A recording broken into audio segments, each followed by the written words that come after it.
Yeah, Ryan. Thanks, Dave, and thanks everybody for being out here this afternoon on a beautiful Gaithersburg day in one of our beautiful city parks with the backdrop of City Hall right here, which is wonderful. As Dave said, my name is Ryan Spiegel. I am a Gaithersburg City Council member, and I have been on the Gaithersburg City Council for 14 years now. It's a long time. It's hard to believe. When our colleague Mike Sesma retires in a couple of months, I will be the longest serving council member. Now, Judd and I came onto the council at the same time, but now that he's mayor, he doesn't get to say he's with me as one of the longest serving council members anymore. So it's kind of hard to believe, but I like to think that because of that experience and the time spent serving all of you, the city of Gaithersburg, the residents of Gaithersburg, that I know a thing or two about what makes a good city council member. But despite all that time, 14 years having served on the city council, that's only about half as long as I have known and been good friends with Dave Belgard. And so it's pretty amazing to think that 25 years ago, he and I were starting out at the University of Maryland as undergrads. We started a progressive fraternity together that grew and was very successful. Spent a lot of time together as fraternity brothers and friends, and then after school, raising our kids together, attending community events together. We've been camping together many times. We've done karaoke together many times. We have sat late at night over a beer or a scotch, having deep conversations about politics and philosophy with Dave and his wonderful wife Julie and other friends.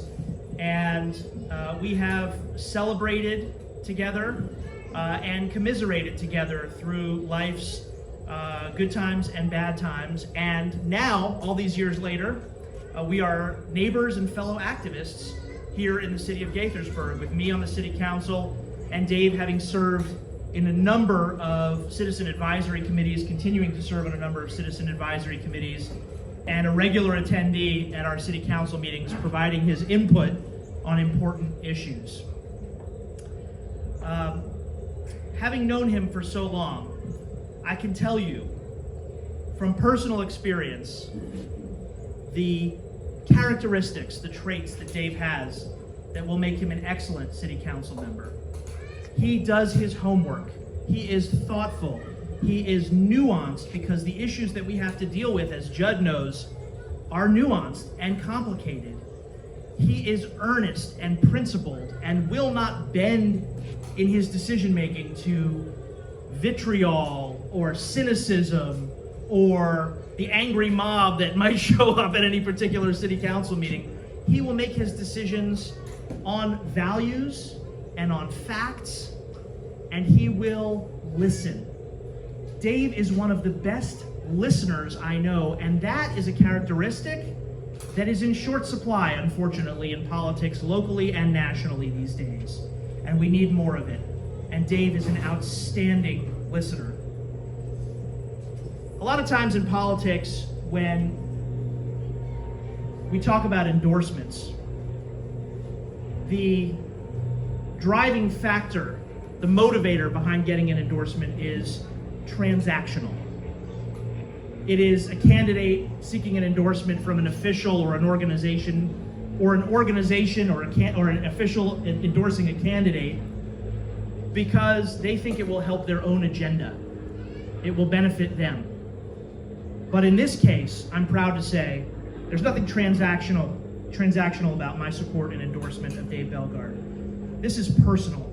I know Dave, I know his heart, I know what drives him to public service, to help the community, to fight for those in need, those who need help from their community leaders.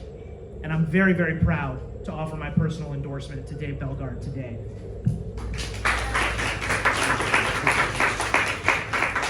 And before I hand the mic back, I just want to encourage all of you. There are only about 43 days left in this election cycle, as Judd well knows, as Dave well knows. But because we have a lot of mail-in voting and early voting to make sure that there is good access to the polls for all of our eligible voters, that means a lot of people will be making their decisions about who to vote for even sooner than 43 days from now. And so what we need all of you to do is make sure you vote if you're an eligible voter in the city. And also make sure you reach out to all your friends and colleagues and neighbors in the city of Gaithersburg to make sure that they vote, whether they want to vote by mail, whether they want to vote early in person, or whether they want to vote on Election Day, November 2nd. It is absolutely critical that we turn out folks to vote, because that is really what makes a difference in these municipal elections. Dave will take your very generous donations and contributions of money to help support his campaign. He will take other forms of support, but really the most important thing you can do is volunteer, speak to neighbors, speak to family members, and make sure people vote. So please do that, and we will see you on Election Day, and all the best. Thanks again. Thank you very much for the very kind words, Ryan. And while Ryan was speaking, Senator D17 Cheryl Kagan wandered in. Woo! And is that Lisa Henderson way in the back? Lisa Henderson is also running for a seat on the city council. And Oscar, if you would come up.